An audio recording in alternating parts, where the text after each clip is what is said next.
What's up, everyone? It's DSP, and welcome to episode 3 of the series that is already way too long to be a joke, yet I still consider it a joke. Cooking with the King. It is dinner time. It is 7:30 at night. I am starving. I should have eaten an hour ago, but I was busy making a channel update video, and so now I need to get something together, and I want something big, something that's going to fill me. Actually, I had a very quick lunch today, very small one, so I am really hungry. This is going to be my primary meal for the day. So I'm going to whip together some burgers. And there's 100 different ways to make burgers. Here, hold on a second. I'm actually going to go to my fridge while I just leave this camera here recording for a second. There's 100 billion different ways you can make burgers. I mean, I've seen people who go the traditional route where, you know, it's just ketchup and cheese. I am going to make cheeseburgers, by the way, because that is more American than just a hamburger. I've seen people who go crazy ways and just put jalapenos and onion rings and things on their burger. I don't go that extensive, but I do like to mix it up a little bit. So what are we going to do to start out with our burgers? Now, if I had 100, hours to make the food, I would have nice fresh ground beef. But let's face it, after I cook bacon, I don't even know enough to wash my fucking hands. So if I was going to make ground beef, I'd probably kill myself. So what I do usually when I do make burgers at home, I buy some kind of a patty from the store. And don't get the generic brand. If you're going to get something, this is actually a local market store that I have, and their stuff's really good. Actually, this kind of burger and also Bubba burgers. I've had Bubba burgers before, and Bubba burgers are really good. The problem with Bubba burgers is they're a little bit harder to cook than these. It's hard to judge when they're going to be ready. These usually, they're very easy to cook. In fact, this has an 8-minute time limit where you just cook it 2 minutes on each side, and flip it, and it's done. And it's not so overdone that it's dry, but it's just good enough that it's juicy. I actually got the ones that have Vidalia onion pieces inside of them, which are absolutely delicious. But you can get different ones. Like sometimes you can get ones with cheese already in the burger, which I think is gross. But you can get ones with bacon bits and things like that. I don't go too crazy, but anyway, here we go. 2 third-pound burgers. They're not even going to be close to being a third pound once they're cooked because they lose so much from the fat. So anyway, they're frozen burgers. The first thing we're going to do, as we've talked about before, let me position this camera. I can't really see where it's pointing. We're going to use Pam on a frying pan. Now, the thing about this frying pan is a little bit special. It's kind of like a griddle pan. It's flat, and it's square, and it has these ridges. So you're going to get those sear marks on your burgers when you cook it on here. I actually do have a panini grill over there, and I've heard you can cook burgers really well on it. I haven't tried it yet. I might try it at some point, but I'm hungry now. I don't want to experiment. I'm making a video. I have to make sure that the food comes out well. So I'm going to go ahead. I'm going to spray down my cool pan with the Pam, like I always do. I say you can use oil, you can use butter, but I just go ahead and I use the sprayable Pam. I'm going to turn it on to my burner on medium here. Now, problem that you're going to find when you get frozen burgers often is they freeze together. And it's a pain in the ass because, especially if you didn't cook them right away, they're like a rock. So what I usually do, and unfortunately I don't have a lot of room here today because I have so many ingredients laid out, but you got to separate these guys, and usually a metal spatula does the trick. Shit, I really have nowhere to do this. Now, I'll just move my bread a little bit here and maybe try to separate it on a plate.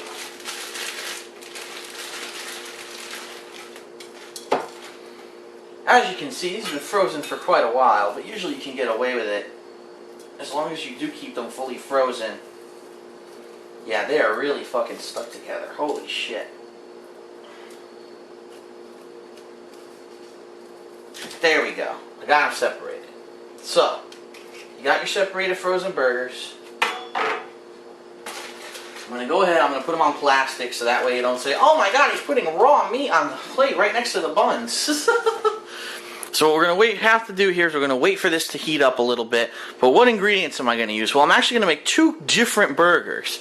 I'm going to do a more American traditional style, and I'm going to do like a barbecue Texas style. So what we've got here are various ingredients. You've got pre-shredded lettuce, which actually was on sale. It's the only reason I have it, or else I just buy a head of lettuce. Usually I would use fresh bacon, but they had a sale on pre-cooked bacon, which is pretty cool if you're making like quick dishes or salads or something like this. In this case, I'm going to use this just for the sake of getting rid of it because it's about to expire and I don't want to have this shit lying around and I don't want to waste it either. So I'm going to use this on one of the burgers. 2 pieces of mild cheddar cheese. Cheddar cheese is always better than regular cheese, that's for sure. 2 buns, and you could use any kind of bun. You might find it a little bit hard to find a bun big enough for a big burger like that. I usually like a bun with a lot of sesame seeds on it. So it's just pretty standard white bread buns.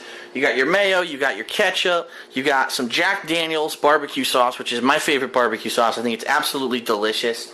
You've got some classic bread and butter chips. You gotta get bread and butter chips for burgers. A lot of people like the dill on burgers. I don't. I like the bread and butter because they're sweeter. I just think they go better with beef. And that's pretty much it. Those are our main ingredients. And from that, we're going to make 2 completely different style burgers. One, excuse me, I'm choking on nothing. One that's way more traditional. And one that's going to be, like I said, more of like a Texas barbecue style. So, we're going to start cooking these burgers momentarily. Let me see if the pan is hot. The pan is getting warm. So here's what you do. These particular burgers, like I said, these are 8-minute burgers, meaning you cook them 2 minutes on each side. So what I'm going to do is I'm going to go ahead and I'm going to put those burgers in the pan. And I'm going to separate them at an angle here. So basically they're like one in each corner of the pan. Put it back down on the fire here, even though it's not real fire, it's electricity. And I'm going to set my timer. Sorry, I didn't realize. It's going to be a pain in the ass to keep moving this back and forth. I'm going to set my timer for 2 minutes. Because in 2 minutes I'm going to want to flip these guys. I'm also going to turn on my fan like I've recommended before. Whenever you're cooking, you definitely want to have the fan on because any steam or whatever that comes out, you don't want it to go ape shit. So while those are starting to cook, we're going to go ahead and we're going to cook some bacon. And since this is microwave bacon, like I said, pre-cooked bacon. It's not fresh bacon, unfortunately, but I need to get rid of this bacon, so I figure we'll throw down a couple strips here. Maybe 3 strips, because that's the whole layer here. And we're going to use that on one of our burgers. The rest I'll put back in the fridge.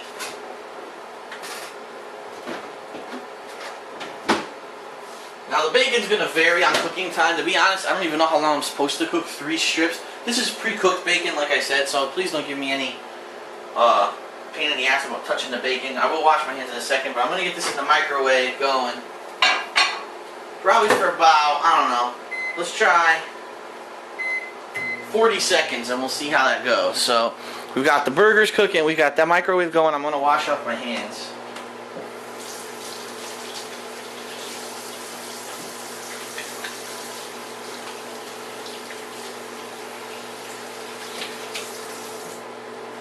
Okay.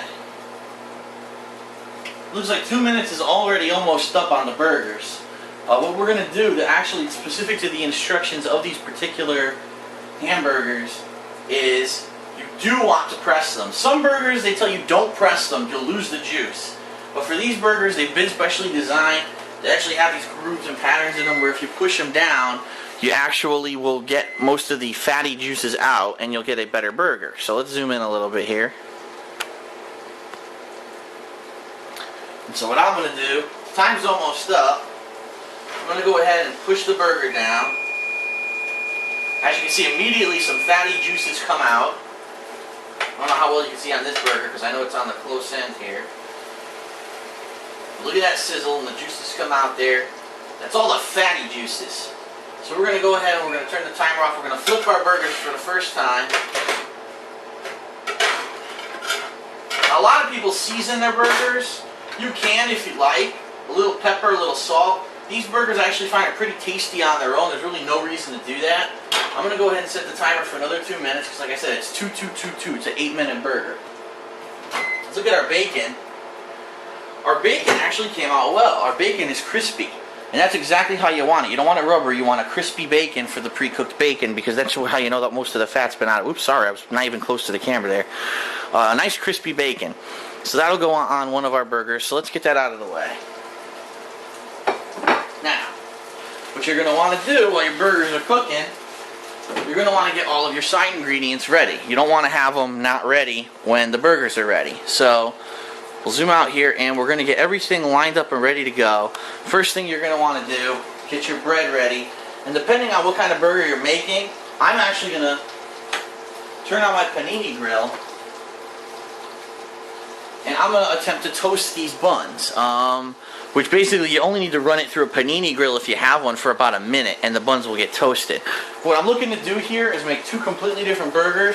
One's going to be more American style, one will be like a Texas style. So this one I'm going to put the traditional ingredients like mayo, ketchup, maybe some lettuce and pickles and cheese. On the other one I'm going to do actually some barbecue sauce with the bacon and cheese. So two completely different flavors you're going to get from two similar burgers. So let's see here. Looks like we got 42 seconds left on the burgers. I just really need to wait for my panini grill to warm up, and then I'm going to go ahead and toss those buns over onto the grill. See, it's right over here. That's it right there. Right here. I cooked it actually right before this, and I don't want to lift it because if you lift a panini grill when it's warming up, that actually will cause it to cool down. It's actually the two plates connected that contain the heat and will make it hotter at a quicker pace. And actually, I'm going to pump this up a little bit higher than usual to high, because I'm going to want to toast the bread rather than just make it like, you know, warm. So, alright, so my burgers, once again, it looks like they're going to be ready to flip any second. So let's zoom in here. Turn that timer off. Once again, just like we did before, we're going to flatten.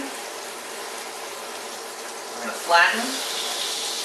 You can actually see, depending on where you put them on the griddles, they actually start to take form. They become more oval shaped, octagonal shaped. More oval shaped than round. We'll flip this guy again. Flip this guy again. We're going to set our timer for another 2 minutes. Okay, so while that's cooking, we're going to check. It looks like the panini grill's probably almost ready. I'm going to check the temperature now with my hand. And it's getting warm. I don't know, it's taking kind of a while, and I'm wondering, with only about roughly 6 minutes left, I don't know if we're going to make it. I might want to just pop these guys in the toaster. I think that's what I'm going to do. Unfortunately, I don't have enough time for the panini grill today. So we're going to pop these guys in the piece of shit toaster right here that never fucking works properly.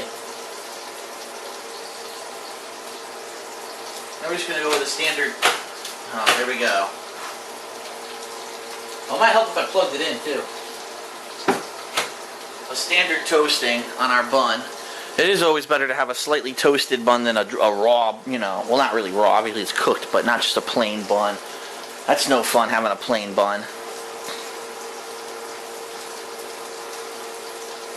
So once that's toasted, we'll start to put the ingredients together to formulate our meal here. Might want to grab a fork, the pickles,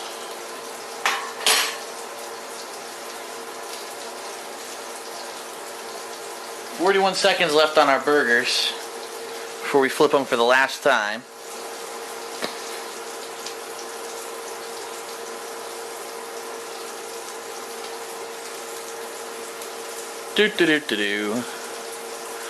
That bun must almost be ready.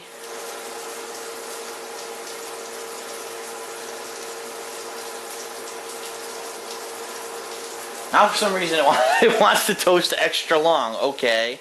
It never toasts things this long. This toaster's a piece of garbage. Wants to make me look dumb. Well, while it's toasting, I'm going to go ahead and flip the burgers the last time. I'm doing the same thing. I know it's off camera, but I'm doing the same thing. Pushing down on top of the burger. And flipping it one last time.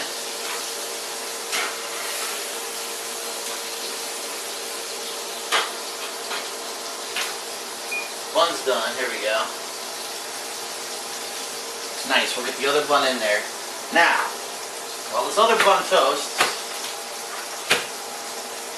piece of fucking shit, there's some tricks here we're going to use. Alright? First, we're going to actually put some barbecue sauce on one of our burgers before it even gets off the grill. Just a little bit, not too much. just to give it a little bit of flavor. Kind of, you know, cooked into the burger. And then we're also going to go ahead and put the cheese on our burgers ahead of time so it melts. You want melted cheese. And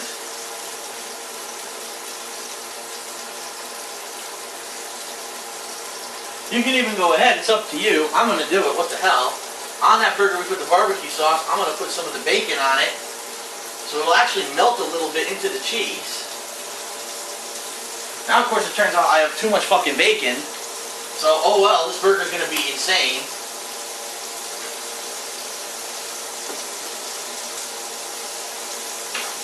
Our second bun just finished toasting.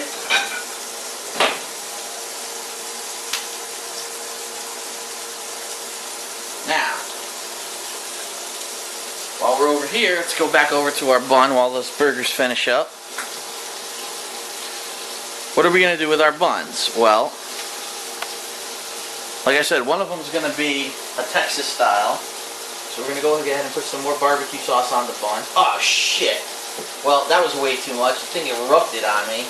There must have been an air pocket in it. That's not cool. But we could salvage it. Look at that. Just put a little bit on top. There's going to be way too much on the bottom, and I'm going to have to avoid that blotch right there, because I obviously didn't want that to happen. But now for the other one, if we're going more traditional, I'm going to go ahead, clean that off later. Now on the bottom bun, I'm going to put some mayo, just a little bit, not too much.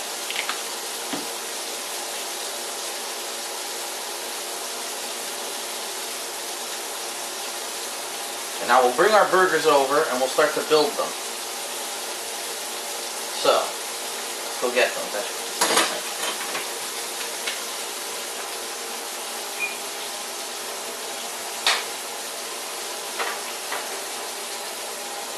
You can really tell when the burger is done because the cheese is completely melted. It's not over melted, it's, you know what I mean? It's not like burning at the seams or anything, but it's melted nicely on the burger there. So we got one American burger and one heart attack burger, basically. Okay. Good. And that fat is going to continue to sizzle in the pan, but I want to make the burgers first, and then I'll get rid of that later. So on our traditional burger, what are we going to do? Well, first thing you want to do, if you're going to put ketchup on it, you got to put the ketchup on it first before you start. Oh my god, now the ketchup wants to launch all over the counter. Try to do this a little bit neater than I did. Obviously, this is a mess right now. I did not prepare my squirtable ingredients,